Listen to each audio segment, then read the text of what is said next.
जेठ की दोपहरी थी। आसमान से आग बरस रही थी और धरती किसी तवे की तरह तप रही थी। उत्तर प्रदेश के उस छोटे से गांव रामपुर में हवा भी ऐसे चल रही थी जैसे किसी ने भट्टी का दरवाजा खोल दिया हो। खेतों में जहां कभी हरा भरा गेहूं लहलहाता था, अब वहां सिर्फ धूल और दरारें थीं। धरती मां का सीना प्यास से फट चुका था। रामू काका अपनी झोपड़ी के बाहर खटिया पर बैठे आकाश की ओर देख रहे थे। उनकी बूढ़ी आंखों में अब उम्मीद की जगह सिर्फ एक खालीपन था। 60 साल की उम्र में उन्होंने कई सूखे देखे थे, लेकिन इस बार का सूखा कुछ अलग था। इस बार इसने गांव की आत्मा को निचोड़ लिया था। उनके माथे पर पसीने की बूंदें नहीं, बल्कि चिंता की लकीरें गहरी थीं। तभी दूर से धूल का एक गुब्बार उड़ता हुआ दिखाई दिया। गांव के कच्चे रास्ते पर एक सरकारी जीप और उसके पीछे एक बड़ा ट्रक आ रहा था। ट्रक के पीछे लोहे की बड़ी बड़ी मशीनें और पाइप लदे थे। रामू काका ने अपनी धुंधली आंखों को सिकोड़ कर देखा। गांव के पाचा बच्चे जो गर्मी में सुस्त पड़े थे, अब मशीन आई चिल्लाते हुए ट्रक के पीछे भागने लगे। यह कोई साधारण मशीन नहीं थी। पूरे गांव में पिछले 1 महीने से चर्चा थी कि सरकार इस बार इजराइल देश की तकनीक वाली कोई जादुई मशीन लगवा रही है। सरपंच जी कहते थे कि यह मशीन पाताल से भी पानी खींच लेगी और बूंद बूंद करके ऐसे सिंचाई करेगी कि कम ना कर पाली पाताल करते थे। पानी में भी पूरा खेत सोना उगलेगा। गांव वालों के लिए इजराइल शब्द का मतलब नहीं पता था। उनके लिए तो बस इतना काफी था कि अब उनके बच्चों को प्यासा नहीं सोना पड़ेगा। ट्रक आकर पंचायत भवन के पास बरगद के पेड़ के नीचे रुका। गांव वाले ऐसे इकट्ठा हो गए जैसे कोई मेला लगा हो। ट्रक से एक सूट बूट पहने साहब उतरे। उनका नाम वर्मा जी था, जो शहर से आए बड़े इंजीनियर थे। उनके साथ 2 विदेशी भी थे, जो शायद उस कंपनी के लोग थे जिन्होंने यह मशीन बनाई थी। उनके चेहरे लाल हो रहे थे और वे बार बार पानी की बोतल से गला तर कर रहे थे। रामू काका का 17 साल का बेटा सूरज भीड़ में सबसे पीछे खड़ा था। सूरज बाकी लड़कों जैसा नहीं था। उसके कपड़े भले ही पुराने और जगह जगह से रफू किए हुए थे, लेकिन उसकी आंखों में एक अजीब सी चमक थी। वह स्कूल नहीं जा पाया था क्योंकि घर के हालात ऐसे नहीं थे, लेकिन उसे पुरानी किताबें पढ़ने और कबाड़ से चीजें बनाने का जुनून था। जब दूसरे लड़के गिल्ली डंडा खेलते, सूरज टूटे हुए रेडियो या पंप के पुराने पुर्जों को खोलकर उन्हें समझने की कोशिश करता था। गांव वाले उसे कभी कभी पागल कहते थे, लेकिन रामू काका जानते थे कि उनका बेटा खास है। सूरज की नजर उस चमकती हुई मशीन पर थी। उसने ऐसी मशीन पहले कभी नहीं देखी थी। उसमें ढेर सारे तार, सेंसर और डिजिटल मीटर लगे थे। यह गांव के पुराने डीजल इंजन वाली मशीनों से बिल्कुल अलग थी। सरपंच जी ने आगे बढ़कर वर्मा जी के गले में गेंदे के फूलों की माला डाली। स्वागत है साहब, हमारे गांव के लिए आप भगवान बनकर आए हैं, सरपंच जी ने हाथ जोड़कर कहा। वर्मा जी ने पसीना पोंछते हुए कहा, देखिए सरपंच जी, यह दुनिया की सबसे बेहतरीन ड्रिप इरिगेशन सिस्टम यानी टपक सिंचाई प्रणाली है। इसमें सेंसर लगे हैं जो मिट्टी की नमी को मापते हैं और अपने आप पानी छोड़ते हैं। कल सुबह मंत्री जी इसका उद्घाटन करेंगे। आज हम इसे सेट करके टेस्ट करेंगे। अगर यह चलाने वाली तार को किस पसंद कर रहे हैं गई, तो आपके गांव की किस्मत बदल जाएगी। किस्मत बदल जाएगी, यह शब्द भीड़ में गूंज गया। हर किसान के चेहरे पर एक मुस्कान आ गई। कर्ज में डूबे, आत्महत्या के विचारों से जूझ रहे किसानों को तिनके का सहारा मिल गया था। इंजीनियरों की टीम काम पर लग गई। वे मशीन को नलकूप से जोड़ने लगे। विदेशी विशेषज्ञ अपनी भाषा में कुछ बात कर रहे थे और इशारों से समझा रहे थे। सूरज धीरे धीरे खिसक कर आगे आ गया। वह देखना चाहता था कि यह जादुई मशीन आखिर काम कैसे तमाम करती है।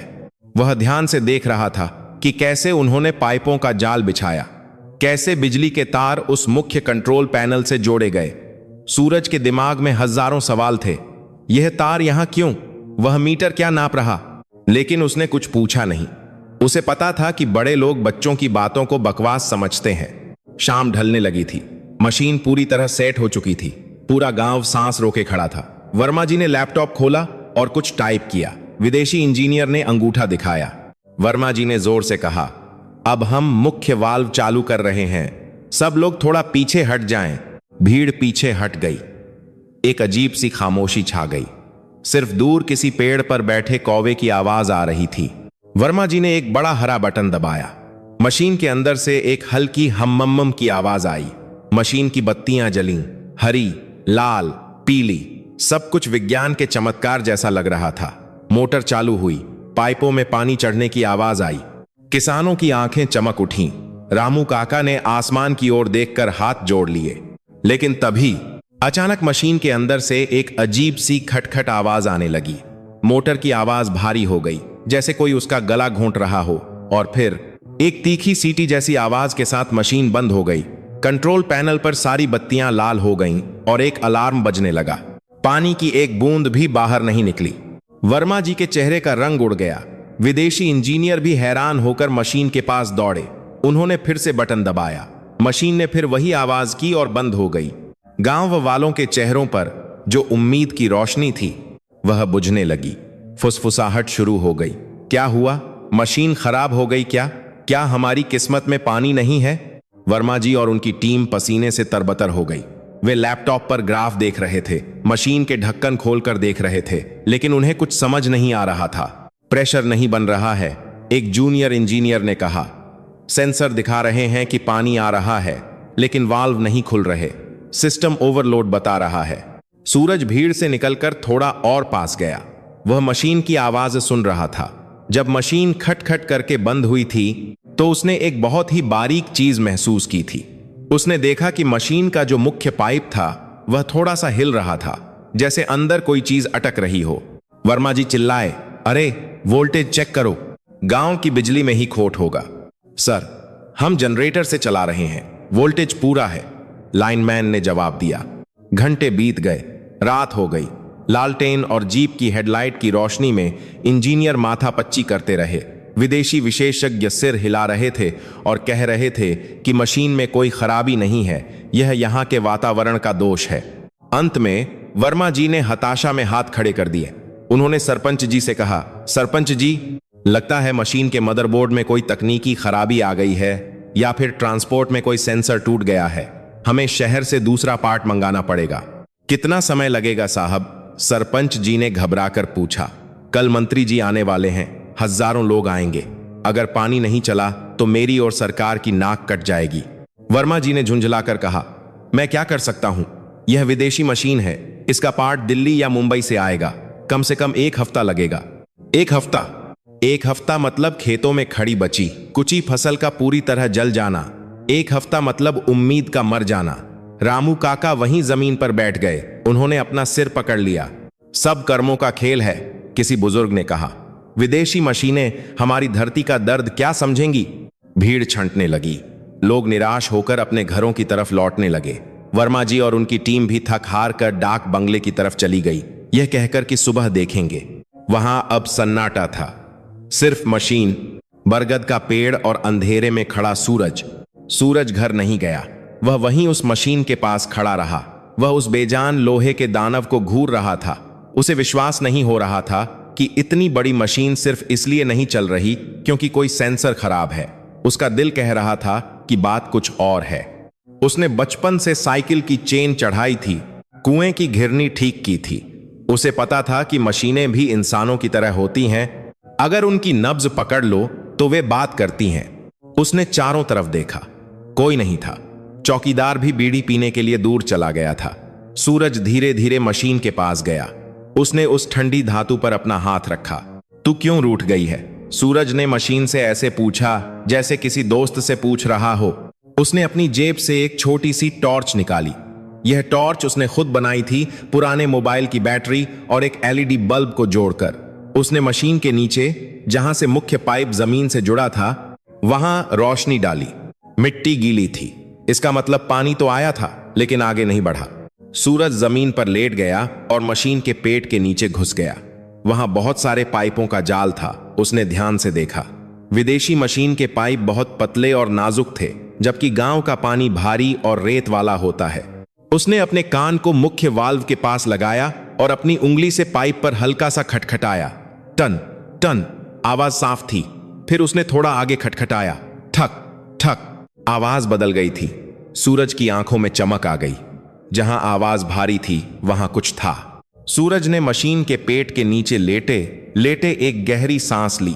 उसके कान अभी भी उस ठंडे लोहे से सटे हुए थे।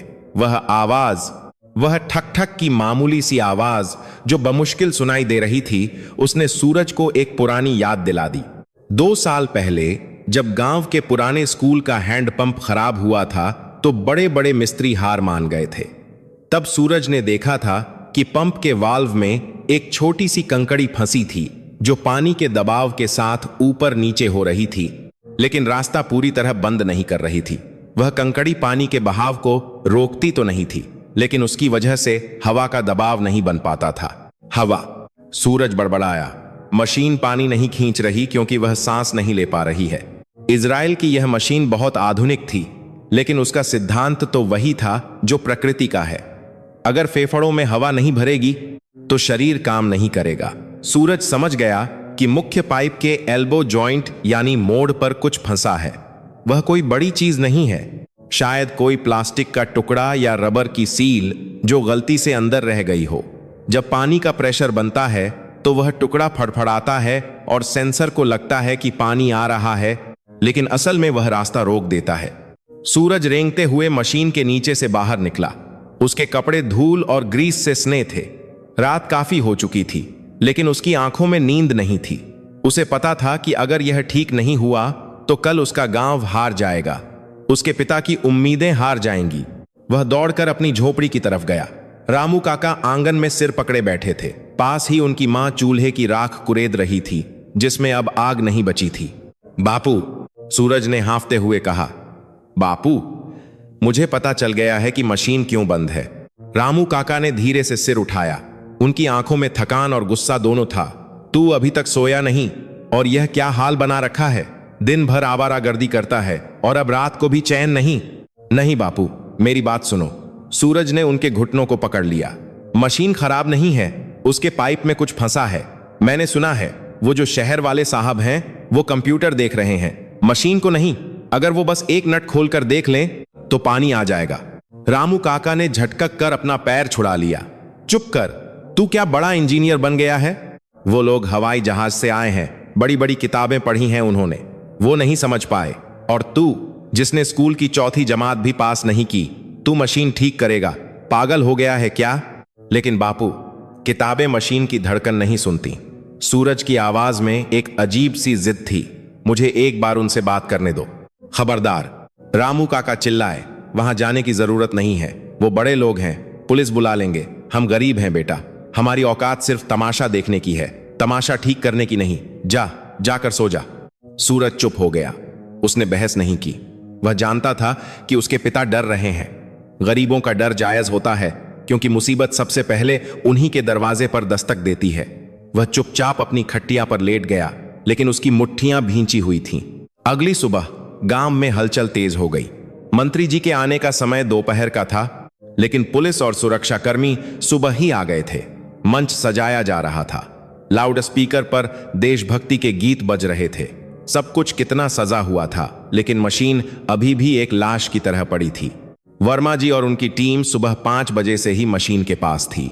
विदेशी इंजीनियर फोन पर किसी से जोर जोर से बहस कर रहा था। वर्मा जी का चेहरा पीला पड़ चुका था। उन्हें अपनी नौकरी जाने का डर सता रहा था। सर, हमने सब चेक कर लिया, सॉफ्टवेयर में कोई एरर नहीं है, जूनियर इंजीनियर ने हताश होकर कहा। तो फिर पानी क्यों नहीं आ रहा? वर्मा जी चीखे। क्या धरती ने पानी निगल लिया है? तभी भीड़ को चीरते हुए एक लड़का सामने आया।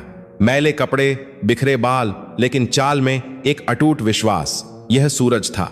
रामू काका भीड़ में पीछे रह गए थे। उन्हें पता नहीं था कि उनका बेटा आगे जा रहा है। सूरज सीधा वर्मा जी के पास पहुंचा। सुरक्षाकर्मी उसे रोकने ही वाले थे कि सूरज बोल पड़ा, साहब, खराबी सॉफ्टवेयर में नहीं है। वर्मा जी चौंक गए। उन्होंने मुड़कर देखा। एक गंदा सा गांव का लड़का उनके सामने खड़ा था। उनका गुस्सा, जो पहले ही 7वें आसमान पर था, अब ज्वालामुखी बनकर फटने को तैयार था। तू कौन है और यहां क्या कर रहा है? भाग यहां से। वर्मा जी ने हाथ के इशारे से उसे भगाने की कोशिश की, जैसे कोई मक्खी उड़ा रहा हो। सूरज अपनी जगह से नहीं हिला। उसने सीधे वर्मा जी की आंखों में देखा और कहा, साहब, आप मुझे मार लीजिए, लेकिन मेरी बात सुन लीजिए। मशीन के इनलेट पाइप के मोड़ पर, जहां वह जमीन से ऊपर उठता है, वहां कुछ फंसा है। हवा पास नहीं हो रही है। आप सेंसर बदल रहे हैं। लेकिन मशीन का गला घोंटा हुआ है। वर्मा जी एक पल के लिए ठिठक गए। लड़के की बात में तकनीकी शब्द नहीं थे, लेकिन एक तर्क था। लेकिन फिर उनका अहंकार आड़े आ गया। एक अनपढ़ गंवार उन्हें सिखाएगा, उन्हें जिन्होंने आईआईटी से पढ़ाई की है। गला घोंटा हुआ है। वर्मा जी ने हिकारत से हंसते हुए अपनी टीम की तरफ देखा। देखो भाई, अब यह चरवाहा हमें फ्लूइड डायनामिक्स सिखाएगा। अरे ओ हीरो, तुझे पता भी है इस मशीन की कीमत कितनी है? तेरी 7 पीढ़ियां बिक जाएंगी तो भी इसका एक पेंच नहीं खरीद पाएंगी। जूनियर इंजीनियर भी हंसने लगे ताकि बॉस का गुस्सा थोड़ा कम हो जाए। बच्चे, ये ट्यूबवेल नहीं है, जाकर गिल्ली डंडा खेल। साहब, बस 10 मिनट। सूरज ने हाथ जोड़ लिए।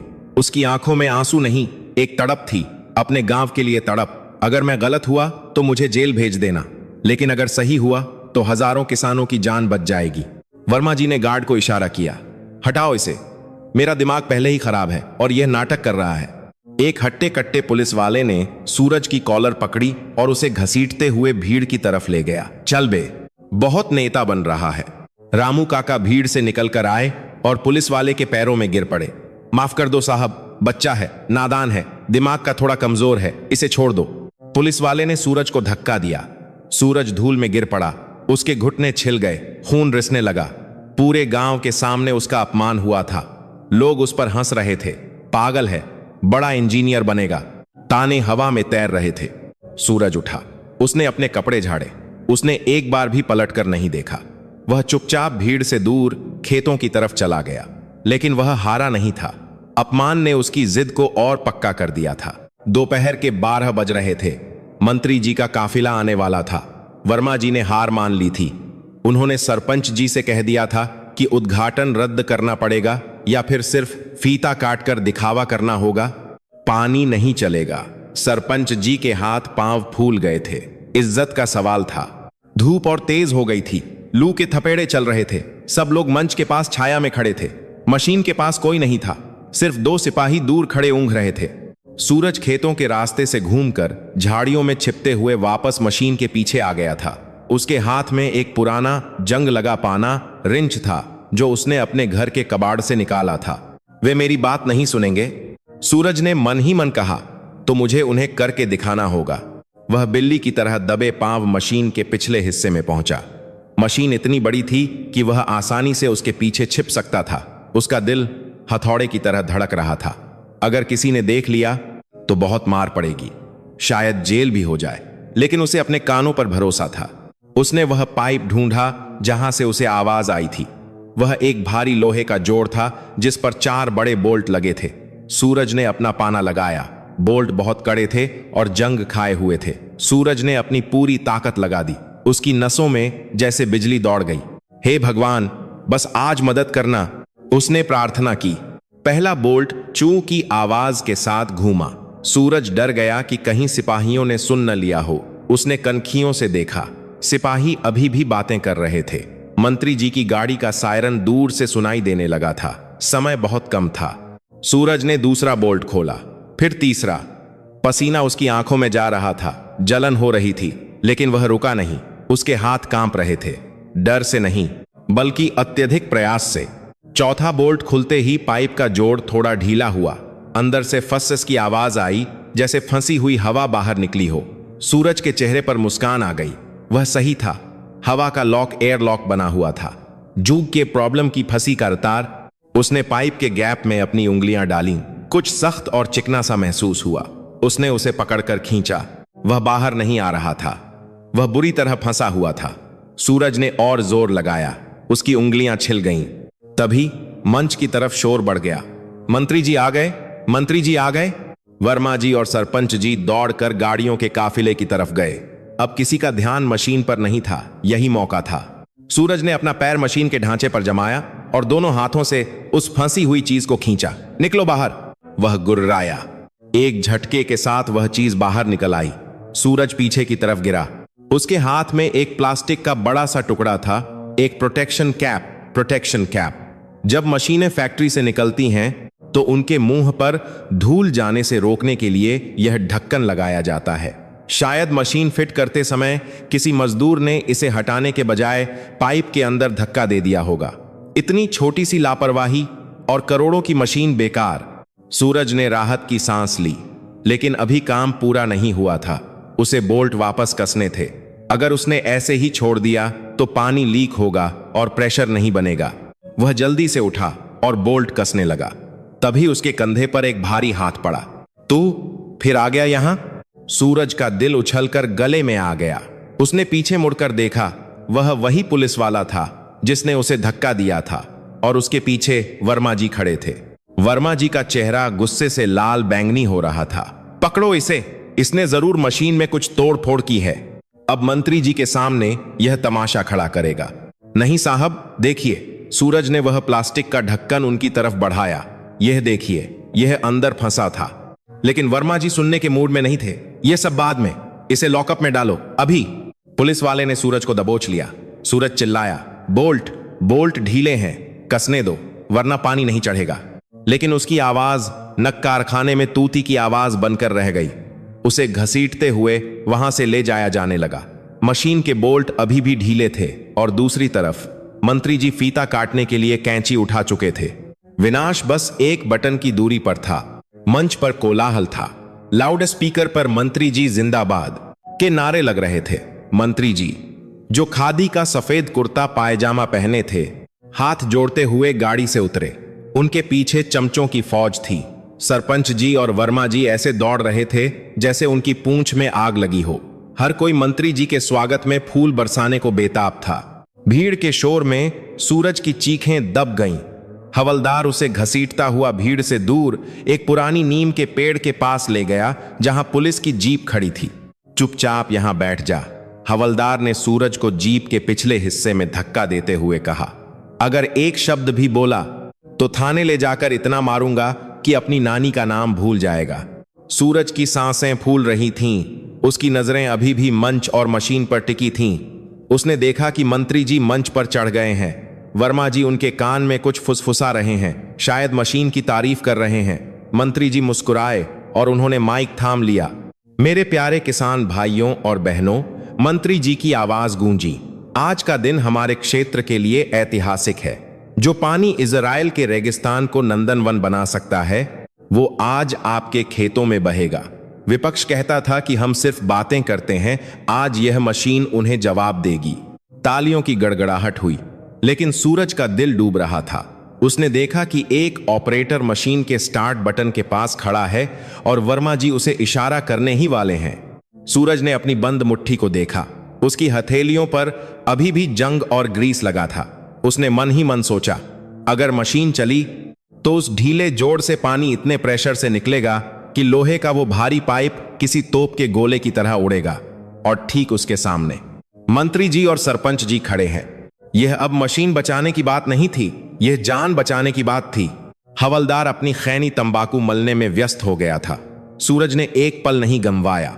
उसने पूरी ताकत से हवलदार के हाथ पर दांत गड़ा दिए। आहा, हरामखोर! हवलदार दर्द से चिल्लाया और उसकी पकड़ ढीली हो गई। सूरज किसी जंगली जानवर की तरह वहां से भागा। उसके पैरों में पुरानी चप्पलें नहीं थीं। नंगे पैर वह कांटों और पत्थरों की परवाह किए बिना दौड़ा। पकड़ो, पकड़ो उसे, पागल है वो! हवलदार पीछे से चिल्लाया। भीड़ ने देखा कि एक मैला कुचैला लड़का पागलों की तरह मंच की तरफ दौड़ रहा है। मंत्री जी ने भाषण खत्म किया और कैंची से लाल फीता काटा। वर्मा जी ने ताली बजाई और ऑपरेटर को जोर से चिल्लाकर आदेश दिया, मशीन चालू करो। ऑपरेटर ने बटन दबा दिया। उसी पल सूरज भीड़ को चीरते हुए मशीन के पास पहुंचा। बंद करो, मशीन बंद करो, वह चिल्लाया। लेकिन बहुत देर हो चुकी थी। मोटर घुर्राई। जमीन के नीचे से पानी का सैलाब पाइपों में दौड़ा। पहले मशीन ने एक झटका खाया। सेंसरों की हरी बत्तियां जली। वर्मा जी के चेहरे पर मुस्कान आई। वर्मा जी के चेहरे पर मुस्कान। लेकिन अगले ही सेकंड मशीन के पिछले हिस्से से एक भयानक सीटी जैसी आवाज आई। वह एयर लॉक खुलने का संकेत था। पानी और हवा का दबाव उस ढीले जोड़ पर पड़ा जिसे सूरज कस नहीं पाया था। सूरज ने देखा कि पाइप का भारी लोहे का जोड़ कांप रहा है। वह जानता था कि अब क्या होगा। वह अपनी जान की परवाह किए बिना उस पाइप की तरफ लपका। वह चाहता था कि किसी तरह अपना वजन डालकर उस जोड़ को फटने से रोक ले, या कम से कम उसकी दिशा मोड़ दे ताकि वह भीड़ पर न गिरे। हट जाओ, सूरज चीखा और उसने उस कांपते हुए पाइप को अपने दोनों हाथों से जकड़ लिया। धड़ाम, एक जोरदार धमाका हुआ, जैसे कोई बम फटा हो। पानी का दबाव इतना तेज था कि सूरज किसी सूखे पत्ते की तरह उड़कर दूर जा गिरा। लोहे का भारी एल्बो जॉइंट अपनी जगह से उखड़ गया था। उसमें से पानी की एक मोटी धार किसी दमकल की तरह निकली। वह धार सीधी वहां जाकर लगी जहां 1 सेकंड पहले मंत्री जी खड़े थे। गनीमत यह थी कि धमाके की आवाज सुनकर मंत्री जी घबराकर पीछे हट गए थे, वरना वह लोहे का टुकड़ा उनके सिर पर लगता। लेकिन पानी और कीचड़ के उस फव्वारे ने मंत्री जी, सरपंच और वर्मा जी को ऊपर से नीचे तक नहला दिया। मंच पर भगदड़ मच गई। लोग चिल्लाने लगे, भागो, मशीन फट गई। मशीन अब बेकाबू हो चुकी थी। पाइप से पानी का फव्वारा 20 फीट ऊपर उठ रहा था, जो अपने साथ कंकड़ और मिट्टी भी ला रहा था। पूरी जगह कीचड़ का तालाब बन गई थी। ऑपरेटर डर के मारे भाग गया था। उसने मशीन बंद नहीं की थी। अंत में एक समझदार किसान ने दौड़कर जनरेटर का तार खींच दिया। मशीन ने एक आखिरी हिचकी ली और शांत हो गई। चारों तरफ सन्नाटा छा गया। सिर्फ पानी के टपकने की आवाज आ रही थी। मंत्री जी का सफेद कुर्ता अब भूरा हो चुका था। उनके चेहरे से कीचड़ टपक रहा था। वे सदमे में थे। वर्मा जी कांप रहे थे, डर से ज्यादा ठंड और शर्मिंदगी से। लेकिन रामू काका की नजरें मंत्री जी पर नहीं थीं। उनकी नजरें उस तरफ थीं जहां उनका बेटा सूरज बेसुध पड़ा था। सूरज! रामू काका की चीख ने सन्नाटे को तोड़ दिया। वे दौड़कर अपने बेटे के पास गए। सूरज कीचड़ में सना हुआ था। उसके माथे से खून बह रहा था जहां लोहे का पाइप उसे छूकर निकला था। उसका दाहिना हाथ अजीब तरह से मुड़ा हुआ था, शायद टूट गया था। उठ बेटा, आंखें खोल। रामू काका रोने लगे। उन्होंने सूरज का सिर अपनी गोद में रख लिया। भीड़ वहां जमा हो गई। लोग सहमे हुए थे। मर गया क्या? किसी ने धीरे से पूछा। तभी सूरज ने कराहते हुए आंखें खोली। दर्द से उसका चेहरा विकृत हो रहा था, लेकिन उसने अपनी बाएं मुट्ठी कसकर भींच रखी थी। उसने खांसते हुए थूक निगला और अपनी बंद मुट्ठी को धीरे धीरे ऊपर उठाया। उसने मुट्ठी खोली। उसकी हथेली पर वही लाल रंग का प्लास्टिक का प्रोटेक्शन कैप रखा था। मंत्री जी, जो अब गुस्से से तमतमाते हुए वहां आए थे, यह देखकर ठिठक गए। वर्मा जी भी पीछे पीछे थे। उनका सिर झुका हुआ था। सूरज ने अपनी कांपती आवाज में कहा, साहब, मैंने कहा था, मशीन का गला घोंटा हुआ है। मंत्री जी ने उस प्लास्टिक के टुकड़े को देखा, फिर फटे हुए पाइप को देखा और फिर उस लड़के को देखा जिसकी हालत अधमरी थी। वर्मा जी ने तुरंत बात संभालने की कोशिश की। सर, यह लड़का, इसने ही मशीन तोड़ी है। यह वहां क्या कर रहा था? जरूर इसने ही यह प्लास्टिक डाला होगा। सूरज ने दर्द भरी हंसी हंसी। साहब, अगर मैंने डाला होता तो मैं जान बचाने के लिए भाग जाता। मैं पाइप पकड़ने के लिए नहीं कूदता। भीड़ में से एक बुजुर्ग आवाज आई, लड़का सच बोल रहा है। हमने देखा, यह मशीन के फटने से पहले उसे रोकने के लिए कूदा था। इसने अपनी जान पर खेलकर आप सबको बचाया है। हाँ, अब दूसरे किसान भी बोलने लगे। सुबह पुलिस इसे पकड़ कर ले गई थी क्योंकि यह कह रहा था कि मशीन में कुछ फंसा है। साहब, इन बाबू लोगों ने इसकी नहीं सुनी। सच्चाई सूरज की तरह बादलों से बाहर आ रही थी। मंत्री जी ने वर्मा जी की तरफ देखा। उनकी आंखों में आग थी। वर्मा, यह क्या है? तुमने तो कहा था मशीन चेक कर ली गई है। वर्मा जी हकलाने लगे। सर, वो सेंसर, कंप्यूटर। चुप रहो। मंत्री जी दहाड़े। उन्होंने झुककर सूरज के हाथ से वह प्लास्टिक का ढक्कन लिया। उस पर मेड इन इजराइल और एक चेतावनी लिखी थी, रिमूव बिफोर इंस्टॉलेशन, लगाने से पहले हटा दें। मंत्री जी ने वह ढक्कन वर्मा जी के मुंह पर दे मारा। तुम्हारे कंप्यूटर और डिग्रियों पर लानत है। एक अनपढ़ बच्चे को जो दिखाई दिया वो तुम्हें और तुम्हारी पूरी टीम को नहीं दिखा। अगर आज यह लड़का बीच में ना आता तो यह लोहे का पाइप मेरे सिर पर लगता। तुम पर तो हत्या की कोशिश का मुकदमा चलना चाहिए। वर्मा जी मंत्री जी के पैरों में गिर पड़े। माफ कर दीजिए सर, गलती हो गई। मंत्री जी ने रामू काका के कंधे पर हाथ रखा। बाबा, आप रोइए मत। आपका बेटा शेर है। इसने आज सिर्फ मेरी जान नहीं, इस पूरे प्रशासन की इज्जत बचाई है। उन्होंने अपने P.A सहायक को चिल्लाकर आदेश दिया, गाड़ी निकालो। इस बच्चे को अभी इसी वक्त शहर के सबसे बड़े अस्पताल ले चलो। इसका पूरा इलाज सरकार कराएगी और अगर इसे एक खरोंच भी ज्यादा आई तो मैं पूरे अस्पताल को सस्पेंड कर दूंगा। रामू काका ने हाथ जोड़ लिए। उनकी आंखों में आंसू थे, लेकिन इस बार ये आंसू बेबसी के नहीं, गर्व के थे। सूरज को सरकारी गाड़ी में लिटाया गया। जब गाड़ी धूल उड़ाती हुई गांव से निकली तो सूरज ने खिड़की से बाहर देखा। वह मशीन, वह करोड़ों की मशीन, अब कीचड़ में सनी, टूटी फूटी और बेजान पड़ी थी। लेकिन सूरज जानता था कि मशीन हारी नहीं है, उसे हराने वाला इंसानी अहंकार था। उस दिन गांव वालों ने एक बात सीखी, असली इंजीनियर वो नहीं जिसके पास कागज की डिग्री हो, असली इंजीनियर वो है जिसके पास मशीनों से बात करने वाला दिल हो। शहर के सरकारी अस्पताल के उस वातानुकूलित कमरे में जब सूरज की आंख खुली तो उसे लगा जैसे वह किसी दूसरी दुनिया में आ गया हो। छत एकदम सफेद थी, हवा में फिनाइल और दवाइयों की महक थी। उसके सिरहाने रामू काका बैठे थे, जो नींद के झोंकों से लड़ रहे थे। उनकी धोती मैली थी और शहर की इस चमक धमक में वे बहुत असहाय लग रहे थे। सूरज ने हिलने की कोशिश की, लेकिन उसके पूरे शरीर में एक टीस उठी। उसका हाथ प्लास्टर में जकड़ा हुआ था। बापू, सूरज के गले से बस इतनी ही आवाज निकली। रामू काका हड़बड़ा कर उठे। बेटा, तू होश में आ गया? हे भगवान, तेरा लाख लाख शुक्र है। उन्होंने सूरज के माथे को चूमा। उनके खुरदरे हाथों का स्पर्श सूरज को किसी मरहम जैसा लगा। तभी कमरे का दरवाजा खुला और डॉक्टर के साथ मंत्री जी अंदर आए। उनके साथ फोटोग्राफरों की भीड़ भी थी। फ्लैशलाइट्स चमकने लगीं। रामू काका डरकर कोने में दुबक गए। मंत्री जी सूरज के बिस्तर के पास कुर्सी खींचकर बैठ गए। कैसा है मेरा बहादुर शेर? मंत्री जी ने मुस्कुराते हुए पूछा। डॉक्टर कह रहे हैं कि तू खतरे से बाहर है, बस हाथ की हड्डी जुड़ने में थोड़ा समय लगेगा। सूरज ने उठने की कोशिश की, लेकिन मंत्री जी ने उसे रोक दिया। आराम कर, आज तूने जो किया उसके लिए मैं तेरा जितना भी शुक्रिया अदा करूं कम है। मंत्री जी ने अपनी जेब से एक लिफाफा निकाला और सूरज के तकिए के पास रख दिया। यह सरकार की तरफ से इनाम है, पूरे 2 लाख रुपये। इससे तू अपना घर पक्का करवा लेना और कोई छोटा मोटा धंधा शुरू कर लेना। 2 लाख रुपये। रामू काका की आंखें फटी की फटी रह गईं। उन्होंने अपनी पूरी जिंदगी में 2 लाख रुपये एक साथ नहीं देखे थे। यह रकम उनकी 7 पुश्तों की गरीबी मिटा सकती थी। सूरज ने उस लिफाफे को देखा, फिर अपने पिता के चेहरे को और अंत में मंत्री जी की आंखों में देखा। उसने अपने सही वाले हाथ से लिफाफे को धीरे से वापस मंत्री जी की तरफ सरका दिया।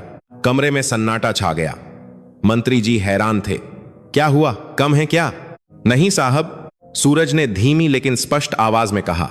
यह बहुत ज्यादा है, लेकिन मुझे पैसा नहीं चाहिए। तो क्या चाहिए? सरकारी नौकरी, छपरासी की नौकरी लगवा दूं? मंत्री जी ने पूछा। नहीं साहब, सूरज ने कहा, मुझे पढ़ना है, मुझे मशीनों की भाषा सीखनी है। उस दिन वर्मा साहब ने कहा था कि मैं अनपढ़ हूं, इसलिए मशीन को छूने का हक नहीं रखता।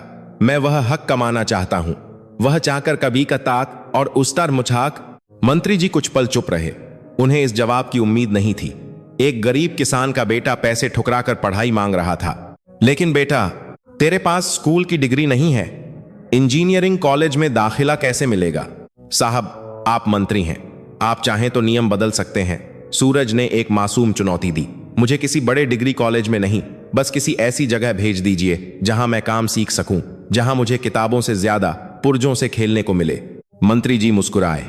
ठीक है, शहर में एक सरकारी पॉलिटेक्निक कॉलेज है, मैं वहां के प्रिंसिपल से बात करूंगा। तेरा दाखिला स्पेशल कोटे से होगा, सारा खर्चा सरकार उठाएगी। एक प्रिंसिपल में भी पॉलिटेक्निक कॉलेज है। और इस तरह सूरज का सफर शुरू हुआ। रामपुर की धूल भरी पगडंडियों से निकलकर वह शहर की पक्की सड़कों पर आ गया। लेकिन यह सफर आसान नहीं था। मताम कॉलेज का पहला दिन सूरज के लिए किसी युद्ध से कम नहीं था। जहां दूसरे लड़के जीन्स और टी शर्ट पहनकर अंग्रेजी में बातें करते हुए आए थे, सूरज अपना साधारण कुर्ता पायजामा पहने एक कोने में बैठा था। प्रोफेसर क्लास में आए और उन्होंने अंग्रेजी में लेक्चर देना शुरू किया। Thermodynamics is the branch of physics. सूरज के सिर के ऊपर से सब कुछ निकल गया। उसे मशीनों का काम पता था, उसे पता था कि इंजन गर्म क्यों होता है, लेकिन उसे थर्मोडायनामिक्स शब्द का मतलब नहीं पता था। वह हिंदी मीडियम का भी नहीं, बिना स्कूल का छात्र था। लंच ब्रेक में कुछ लड़कों ने उसे घेर लिया। अरे ओ देहाती, तू यहां क्या कर रहा है? यह इंजीनियरों की जगह है, हल चलाने वालों की नहीं। एक लड़के ने मजाक उड़ाया। सुना है मंत्री जी की सिफारिश से आया है। कोटे वाला है, दूसरे ने ताना मारा। सूरज चुप रहा। वह जानता था कि बहस करने से कुछ हासिल नहीं होगा। शाम को जब सब हॉस्टल में मस्ती करते, सूरज वर्कशॉप में जाकर बैठ जाता। वह पुरानी खराब पड़ी मशीनों को खोलता और उन्हें फिर से जोड़ता। धीरे धीरे प्रोफेसरों ने भी उस पर ध्यान देना शुरू किया। थ्योरी की परीक्षा में सूरज अक्सर फेल हो जाता था क्योंकि वह अंग्रेजी में उत्तर नहीं लिख पाता था, लेकिन प्रैक्टिकल प्रयोगशाला में वह जादूगर था। एक बार लैब में एक पुराना जनरेटर खराब हो गया था जिसे ठीक करने के लिए कंपनी से लोग आने वाले थे। प्रोफेसर लेक्चर दे रहे थे, तभी पीछे से इंजन स्टार्ट होने की आवाज आई। सबने मुड़कर देखा। सूरज ने अपने तेल से सने हाथों से पसीना पोंछते हुए कहा, सर, स्पार्क प्लग में कार्बन जमा था, साफ कर दिया। प्रोफेसर हैरान रह गए। उस दिन के बाद सूरज का नाम कॉलेज में मिस्त्री पड़ गया। यह नाम मजाक में रखा गया था, लेकिन सूरज ने इसे अपनी पहचान बना लिया। उसने अंग्रेजी भी सीखी, लेकिन टूटी फूटी। उसका मानना था कि मशीनें अंग्रेजी नहीं, फिजिक्स समझती हैं। 5 साल बीत गए। 5 साल बाद एक बस रामपुर गांव के बस स्टॉप पर रुकी। धूल का गुबार उड़ा और उसमें से एक नौजवान उतरा। उसने साधारण पैंट शर्ट पहनी थी और कंधे पर एक बैग लटका था। उसके चेहरे पर अब दाढ़ी आ गई थी और आंखों में एक परिपक्वता थी। यह सूरज था। अब वह 22 साल का हो चुका था। उसके पास पॉलिटेक्निक का डिप्लोमा था, लेकिन उससे भी बड़ी चीज थी, आत्मविश्वास। गांव बदला नहीं था, वही कच्ची सड़कें, वही धूल, वही नीम का पेड़। लेकिन एक चीज बदल गई थी। हवा में एक अजीब सी उदासी थी। सूरज अपने घर की तरफ बढ़ा। रास्ते में उसे कुछ पुराने दोस्त मिले, लेकिन उन्होंने उसे पहचाना नहीं। जब वह अपनी झोपड़ी के पास पहुंचा तो देखा कि छत की खपरेल टूट चुकी है। बापू, मां, सूरज ने आवाज दी। एक बूढ़ी औरत लाठी टेकते हुए बाहर आई। सूरज की मां। वह इतनी कमजोर हो गई थी कि पहचान में नहीं आ रही थी। सूरज को देखते ही वह रो पड़ी और उसे गले लगा लिया। मेरा बेटा आ गया, मेरा सूरज आ गया। थोड़ी देर में रामू काका भी आ गए। वे खेत से लौटे थे। उनकी कमर झुक गई थी। तू आ गया बेटा, नौकरी मिल गई क्या शहर में? रामू काका ने उम्मीद भरी नजरों से पूछा। सुना है शहर में इंजीनियरों को बहुत पैसा मिलता है। सूरज ने पानी का लोटा मुंह से लगाया और प्यास बुझाई। बापू, मैं नौकरी करने नहीं आया, मैं यहां अपने गांव के लिए आया हूं। रामू काका का चेहरा उतर गया। यहां क्या रखा है बेटा? यह गांव तो मर रहा है। तू वापस चला जा, शहर में रह, पैसे कमा, हमें यहां सड़ने दे। क्या हुआ बापू, इजराइल वाली मशीन तो लग गई थी ना, फिर गांव क्यों मर रहा है? सूरज ने पूछा। रामू काका ने एक गहरी आह भरी। मशीन? हाँ, मशीन तो ठीक हो गई थी उस दिन, पानी भी आया, 1-2 साल अच्छी फसल हुई, लेकिन फिर क्या? फिर बिजली का रोना शुरू हो गया। रामू काका ने बताया। सरकार ने मशीन तो लगा दी, लेकिन बिजली नहीं दी। दिन में सिर्फ 2 घंटे बिजली आती है, वो भी कब आएगी पता नहीं। और जब बिजली आती है तो वोल्टेज इतना कम होता है कि वो विदेशी मशीन चलती ही नहीं। उसके सेंसर लो वोल्टेज दिखाकर बंद हो जाते हैं। सूरज ने मुट्ठी भींच ली। वही पुरानी कहानी, बड़ी तकनीक, लेकिन बुनियादी ढांचे का अभाव। और डीजल? सूरज ने पूछा। डीजल का भाव आसमान छू रहा है बेटा, पड़ोस के काका ने आकर बताया। फसल बेचकर जितना पैसा नहीं मिलता, उससे ज्यादा डीजल में फूक जाता है। आधे किसान तो फिर से पुराने तरीके पर आ गए हैं या खेती छोड़ रहे हैं। और ऊपर से इस साल क्या?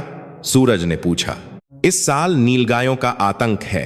रात को झुंड के झुंड आते हैं और खड़ी फसल रौंद कर चले जाते हैं। हम रात भर जागकर पहरा देते हैं, लेकिन पूरा खेत नहीं बचा पाते। सूरज ने अपना बैग नीचे रखा। उसने देखा कि समस्या सिर्फ पानी की नहीं थी, समस्या बिजली की थी, जानवरों की थी, और सबसे बड़ी समस्या यह थी कि गांव वाले हार मान चुके थे। वे अपनी किस्मत को कोस रहे थे। बापू, सूरज ने अपने बैग से एक छोटा सा उपकरण निकाला जो उसने खुद बनाया था। मैं नौकरी खोजने नहीं आया, मैं काम खोजने आया हूं, और काम यहां बहुत है। अगली सुबह सूरज उस जादुई मशीन के पास गया। वह अब एक वीरान खंडहर जैसी लग रही थी। उसके ऊपर धूल की परत जमी थी। कंट्रोल रूम पर ताला लगा था। सूरज ने सरपंच से चाबी मांगी। सरपंच अब बूढ़े हो चुके थे। उन्होंने हंसते हुए कहा, चाबी ले ले बेटा, लेकिन बिजली नहीं है। खंभे पर तार तो हैं, लेकिन उनमें जान नहीं है। सूरज ने कंट्रोल रूम खोला। उसने मशीन का मुआयना किया। मशीन बिल्कुल ठीक थी, लेकिन उसे 440 वोल्ट का करंट चाहिए था। और गांव में मुश्किल से 200 वोल्ट आ रहा था। विदेशी मशीनें नखरे वाली होती हैं, वे भारतीय बिजली के उतार चढ़ाव को नहीं झेल पाती। अगर बिजली नहीं आएगी तो हम बिजली बनाएंगे, सूरज ने खुद से कहा। उसने गांव के कबाड़ खाने का रुख किया, वही जगह जहां उसने अपना बचपन बिताया था। उसने वहां पुराने ट्रैक्टरों के अल्टरनेटर, टूटी हुई साइकिलों के पहिए और खराब पड़े पंखों की मोटरें इकट्ठी करनी शुरू की। गांव वाले उसे पागल कहने लगे। पढ़ लिख कर भी कबाड़ी का कबाड़ी ही रहा। लोग ताने मारते, शहर से इंजीनियर बनकर आया है और अब कूड़ा बीन रहा है। रामू काका को शर्मिंदगी महसूस होती थी, लेकिन सूरज को किसी की परवाह नहीं थी। उसके दिमाग में एक नक्शा था, एक ऐसा नक्शा जो किसी किताब में नहीं था। गांव के पास एक छोटी सी बरसाती नदी थी। उसमें पानी बहुत कम था, लेकिन बहाव था। सूरज ने सोचा, पनचक्की हाइड्रो टर्बाइन के लिए पानी कम है, लेकिन हवा, यहां के खुले मैदानों में हवा बहुत तेज चलती है। उसने फैसला किया, वह पवन चक्की विंड मिल बनाएगा, लेकिन वैसी नहीं जैसी किताबों में होती है, क्योंकि उसके पास लाखों रुपए नहीं थे। वह जुगाड़ वाली पवन चक्की बनाएगा। उसने ताड़ के पेड़ के तने को खंभा बनाया, ट्रैक्टर के पुराने पंखे को ब्लेड के रूप में इस्तेमाल किया, साइकिल की चेन और गियर का इस्तेमाल करके उसने रोटेशन की गति बढ़ाई और उसे एक पुराने जनरेटर से जोड़ दिया। काम मुश्किल था, सूरज अकेला था, उसके हाथ कटते छिलते, लेकिन वह लगा रहता। एक दिन गांव का एक छोटा लड़का छोटू उसके पास आया। भैया, आप यह क्या खिलौना बना रहे हो? सूरज मुस्कुराया। उसे छोटू में अपना बचपन दिखाई दिया। यह खिलौना नहीं है छोटू, यह हवा को पकड़ने का जाल है। हवा को पकड़कर क्या होगा? हवा से बिजली बनेगी और बिजली से पानी आएगा, सूरज ने कहा। धीरे धीरे छोटू और उसके दोस्तों की टोली सूरज की मदद करने लगी। वे उसे औजार पकड़ाते, पानी पिलाते। बच्चों को देखकर कुछ बेरोजगार नौजवान भी आगे आए। मजाक उड़ाने वाले अब चुपचाप खड़े होकर देखते थे। 15 दिन की कड़ी मेहनत के बाद सूरज की देसी पवन चक्की तैयार थी। वह किसी एलियन या अजीबोगरीब ढांचे जैसी दिख रही थी। लकड़ी, लोहे और प्लास्टिक का एक अजीब मिश्रण। शाम का समय था, हवा तेज चल रही थी। सूरज ने ब्रेक हटाया। धीरे धीरे, बहुत धीरे धीरे ताड़ के पत्तों और प्लास्टिक शीट से बने बड़े बड़े पंखे घूमने लगे। घड़ घड़ घड़ आवाज आई। सूरज ने मल्टीमीटर बिजली नापने का यंत्र जनरेटर के तारों से जोड़ा। सुई हिली नहीं। भीड़ में से किसी ने हंसा, कहा था ना, पागलपन है। सूरज का दिल बैठ गया। उसने ऊपर देखा, हवा तो चल रही है, फिर बिजली क्यों नहीं बन रही? उसने गियर बॉक्स चेक किया, चेन थोड़ी ढीली थी। उसने तुरंत पेंच कस दिया। अगले ही पल पंखे तेज घूमने लगे और मल्टीमीटर की सुई उछल गई। 12 वोल्ट, 24 वोल्ट, 220 वोल्ट। सूरज ने तुरंत एक बल्ब का तार जोड़ा और वह बल्ब जल उठा। अंधेरे खेत के बीचों बीच वह एक पीला बल्ब किसी सूर्य की तरह चमक उठा।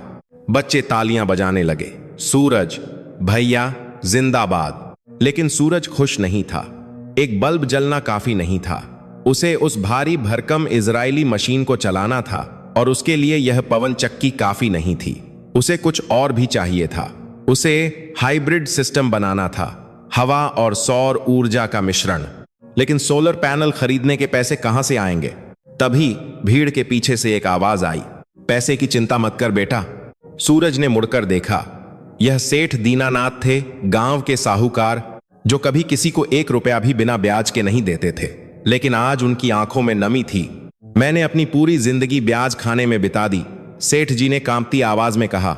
लेकिन आज जब इस अंधेरे में तूने यह बल्ब जलाया तो मुझे लगा कि मेरा पैसा सही जगह लग सकता है। बता, क्या सामान चाहिए? गांव एक हो रहा था। सूरज की एक चिंगारी ने सोई हुई उम्मीद को फिर से जगा दिया था।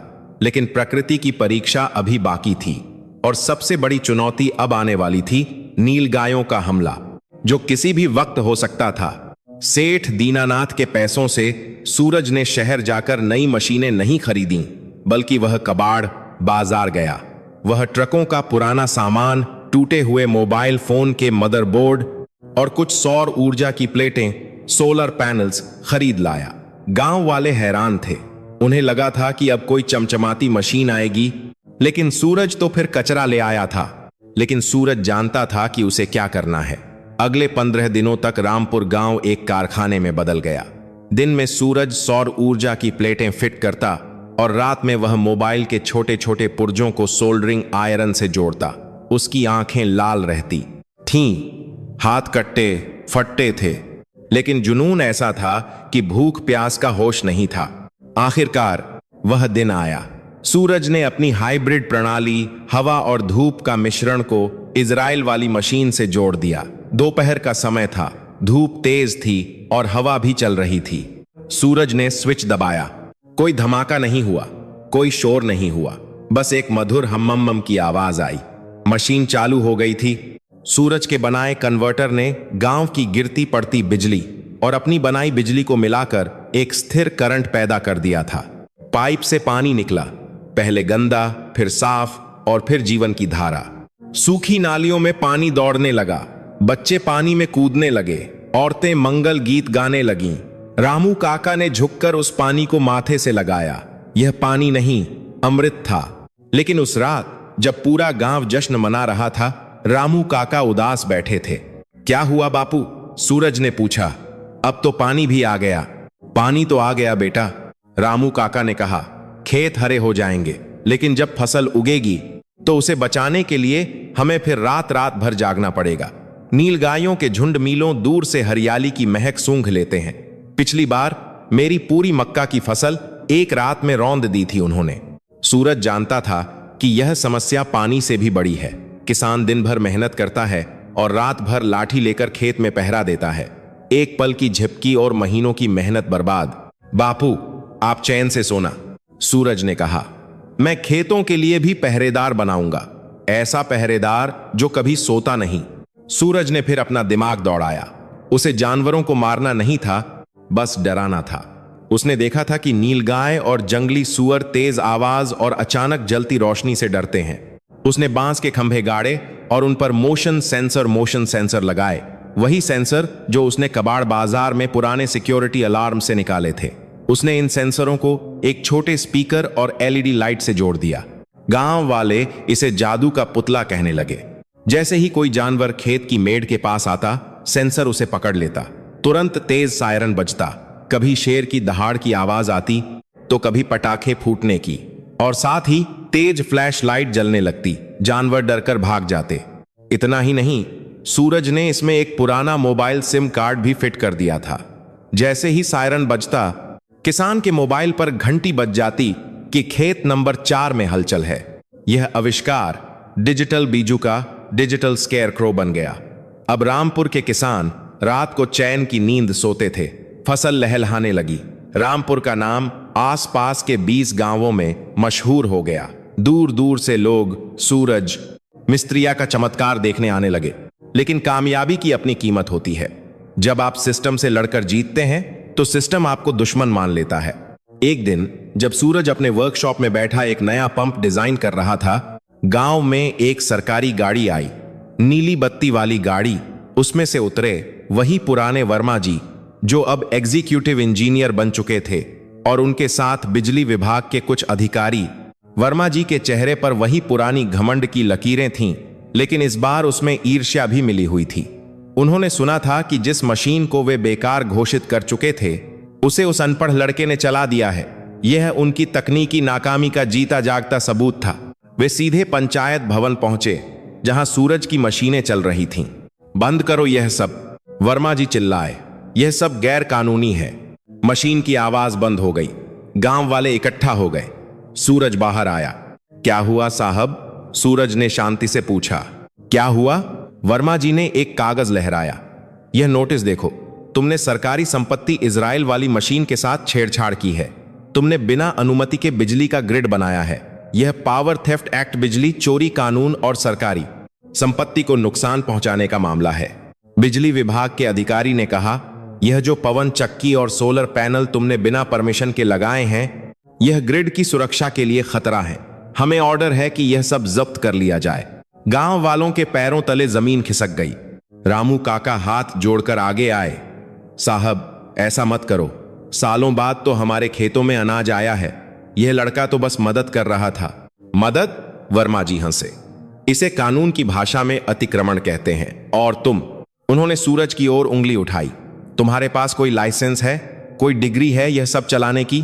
तुम एक अनधिकृत अनऑथोराइज्ड व्यक्ति हो। साहब, डिग्री तो नहीं है, सूरज ने कहा, लेकिन लाइसेंस प्रकृति ने दिया है। जब आपकी सरकार बिजली नहीं दे पाई तो हमने हवा से मांग ली।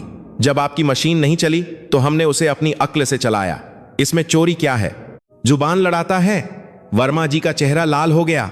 इंस्पेक्टर, जब्त करो यह सारा कबाड़ और मशीन के स्टार्टर को सील कर दो। आज से इस गांव का पानी बंद। पुलिस वाले और लाइनमैन आगे बढ़े। वे सूरज की मेहनत उस पवन चक्की को खोलने के लिए औजार निकालने लगे। तभी एक पत्थर सनसनाता हुआ आया और पुलिस की जीप के टायर के पास गिरा। सब चौंक गए। यह पत्थर किसी शरारती बच्चे ने नहीं, बल्कि बूढ़े सेठ दीनानाथ ने फेंका था।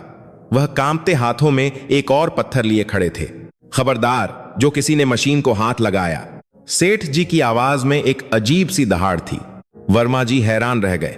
सेठ जी, आप तो कानून मानने वाले आदमी हैं। आप सरकारी काम में बाधा डाल रहे हैं? हाँ, डाल रहा हूं। सेठ जी आगे आए। उनके पीछे अब धीरे धीरे पूरा गांव खड़ा होने लगा। औरतें, बच्चे, बूढ़े, सबके हाथों में कुछ न कुछ था। लाठी, दरांती या सिर्फ पत्थर।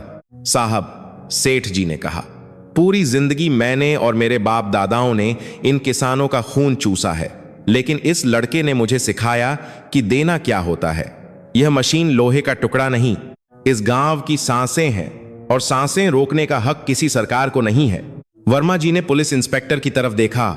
इंस्पेक्टर, लाठी चार्ज करो, यह भीड़ बेकाबू हो रही है। इंस्पेक्टर ने अपनी लाठी संभाली। माहौल तनावपूर्ण हो गया। एक तरफ निहत्थे किसान, दूसरी तरफ पुलिस और प्रशासन। सूरज बीच में आ गया। उसने अपने गांव वालों को पीछे रहने का इशारा किया। रुकिए, सूरज ने जोर से कहा। वह वर्मा जी के पास गया। वर्मा साहब, सूरज ने उनकी आंखों में देखा। आप मशीन ले जा सकते हैं, आप मुझे जेल में डाल सकते हैं, लेकिन आप उस ज्ञान को जब्त नहीं कर सकते जो मैंने इन लोगों को दिया है। उसने भीड़ में खड़े छोटू और उसके दोस्तों की तरफ इशारा किया। वह देखिए, वह 10 साल का बच्चा भी जानता है कि टरबाइन कैसे काम करता है। आप मेरी एक पवन चक्की तोड़ेंगे, ये कल 10 नई खड़ी कर देंगे। आप कितने नोटिस लाएंगे? आप कितने लोगों को जेल में डालेंगे? सूरज की आवाज में एक अजीब सी शक्ति थी। साहब, यह अब मेरा आविष्कार नहीं है, यह जन आंदोलन, पीपल्स मूवमेंट बन चुका है।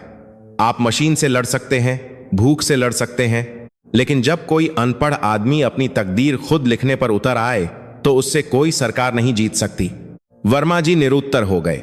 उन्होंने भीड़ की आंखों में देखा। वहां डर नहीं था, वहां एक संकल्प था।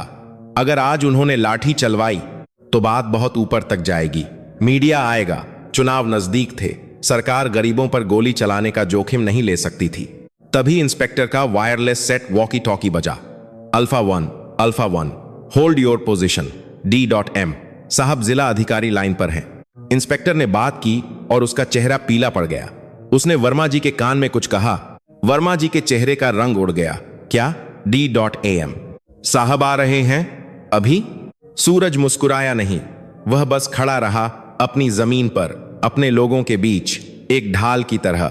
दूर से एक और सायरन सुनाई दिया, लेकिन यह पुलिस का नहीं, जिला कलेक्टर डिस्ट्रिक्ट मैजिस्ट्रेट की गाड़ी का था। और उनके साथ जो व्यक्ति बैठा था, उसे देखकर वर्मा जी के हाथ से नोटिस छूटकर गिर गया।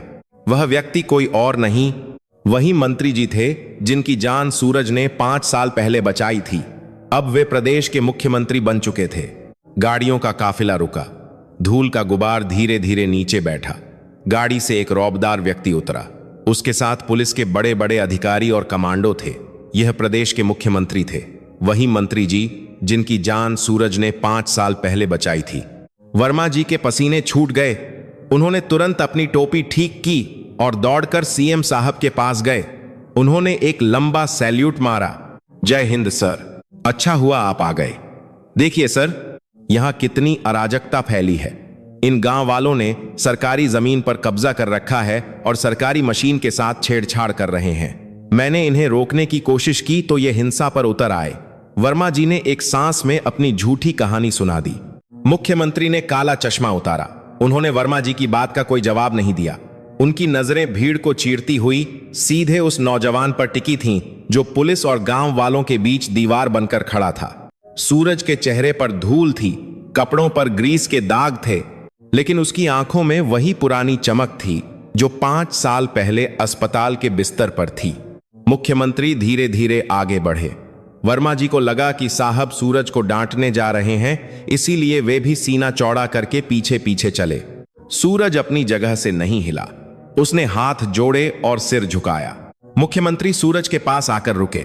उन्होंने एक पल के लिए उसे ऊपर से नीचे तक देखा और फिर मुस्कुराए। तो यह है वो अपराधी जिसके लिए मुझे लखनऊ से हेलीकॉप्टर छोड़कर गाड़ी से आना पड़ा?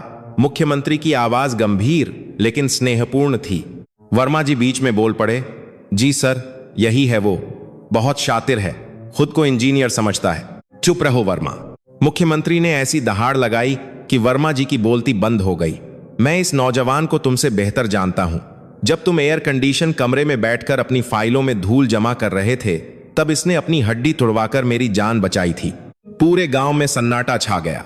वर्मा जी की आंखें फटी की फटी रह गईं। मुख्यमंत्री ने सूरज के कंधे पर हाथ रखा। कैसा है मेरा शेर? मैंने सुना तूने डिप्लोमा किया लेकिन नौकरी नहीं ली और अब यहां कबाड़ से बिजली बना रहा है। जी साहब, सूरज ने विनम्रता से कहा। नौकरी करता तो सिर्फ अपना पेट भरता, यहां काम कर रहा हूं तो पूरे गांव का पेट भर रहा है। मुख्यमंत्री ने उस देसी पवन चक्की की तरफ देखा जो हवा में शान से घूम रही थी। उन्होंने उन सोलर पैनलों को देखा जो पुराने और टूटे हुए थे, लेकिन फिर भी सूरज की तरफ मुंह करके ऊर्जा बटोर रहे थे। उन्होंने उस डिजिटल बीजूका को देखा जो खेतों की रखवाली कर रहा था। वर्मा, मुख्यमंत्री ने बिना मुड़े कहा, तुम कह रहे थे कि यह सब गैर कानूनी है। जी सर, वर्मा जी हकलाए। इलेक्ट्रिसिटी एक्ट के तहत बिना लाइसेंस के ग्रिड बनाना। लाइसेंस? मुख्यमंत्री हंसे, लेकिन उस हंसी में कड़वाहट थी। तुम्हारे पास लाइसेंस है, डिग्री है, सरकारी ताकत है, फिर भी 5 साल में तुम इस गांव को एक बूंद पानी नहीं दे पाए। और इस लड़के ने, जिसके पास टूटे हुए पुर्जों के अलावा कुछ नहीं था, इसने बंजर धरती को हरा कर दिया। बताओ वर्मा, असली इंजीनियर कौन है? वो जिसके पास कागज का टुकड़ा है या वो जिसके पास समाधान है? वर्मा जी सिर झुकाए खड़े रहे। उन्हें कोई जवाब नहीं सूझा। मुख्यमंत्री ने कलेक्टर की तरफ देखा। डीएम साहब, क्या हमारे कानून इतने अंधे हैं कि वे इनोवेशन, आविष्कार और अपराध में फर्क नहीं कर सकते? नहीं सर, कलेक्टर ने कहा, कानून जनहित के लिए है। तो फिर सुनो, मुख्यमंत्री ने ऐलान किया, आज और अभी से सूरज का यह माइक्रो ग्रिड मॉडल पूरे प्रदेश के लिए एक पायलट प्रोजेक्ट माना जाएगा। सरकार इसे तोड़ेगी नहीं, एमएन बात SIT एक सत, बल्कि इसे और बड़ा करने के लिए फंड देगी। और वर्मा जी कांपने लगे। तुम्हें सस्पेंड नहीं कर रहा हूं, वह बहुत आसान सजा होगी, मुख्यमंत्री ने सख्त लहजे में कहा। तुम्हारी नई पोस्टिंग इसी गांव में होगी। अगले 6 महीने तक तुम सूरज के अंडर उसके असिस्टेंट बनकर काम करोगे। तुम उससे सीखोगे कि सीमित संसाधनों में काम कैसे किया जाता है। जिस दिन सूरज सर्टिफिकेट देगा कि तुम पास हो गए, उस दिन तुम्हें तुम्हारी कुर्सी वापस मिलेगी। वर्मा जी को लगा जैसे किसी ने उन्हें तमाचा मार दिया हो। एक एग्जीक्यूटिव इंजीनियर एक पॉलिटेक्निक वाले लड़के के नीचे काम करेगा, लेकिन वे जानते थे कि अगर मना किया तो नौकरी और पेंशन दोनों जाएगी। उन्होंने बेमन से सिर हिलाया। भीड़ में खुशी की लहर दौड़ गई। सूरज भैया जिंदाबाद, मुख्यमंत्री जिंदाबाद के नारे गूंजने लगे। रामू काका आगे आए। उनकी आंखों से आंसू बह रहे थे। वे मुख्यमंत्री के पैरों में गिरने वाले थे, लेकिन मुख्यमंत्री ने उन्हें थाम लिया। बाबा, पैर मत छुइए, पिता तो आप हैं इस हीरे के, मुख्यमंत्री ने कहा। आज आपके बेटे ने साबित कर दिया कि हुनर किसी बड़ी यूनिवर्सिटी का मोहताज नहीं होता।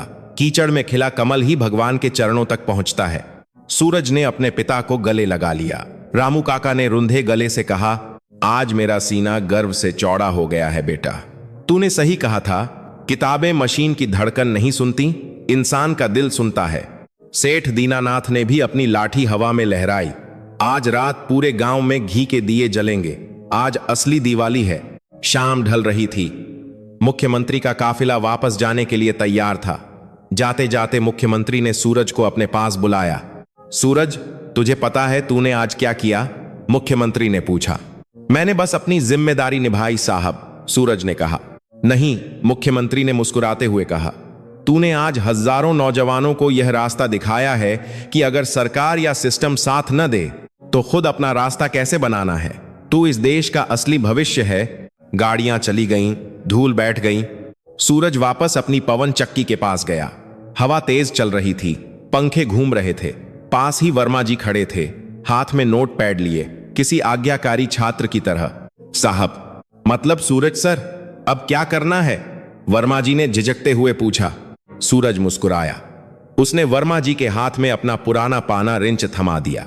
वर्मा जी, मशीनें तो ठीक हो गईं, सूरज ने कहा। अब हमें इंसानों को ठीक करना है। चलिए दूसरे गांव चलते हैं। वहां का ट्रांसफार्मर 2 महीने से जला पड़ा है और अंधेरे में उस पवन चक्की के ऊपर जलता हुआ वह एक बल्ब किसी ध्रुव तारे की तरह चमक रहा था। यह कहानी सिर्फ एक मशीन की नहीं थी। यह कहानी थी उस जिद की जो सूखी धरती का सीना चीरकर उम्मीद का पानी निकाल सकती है। सच ही कहते हैं, हुनर वो नहीं जो डिग्रियों में छपे, हुनर वो है जो दुनिया को बदल दे।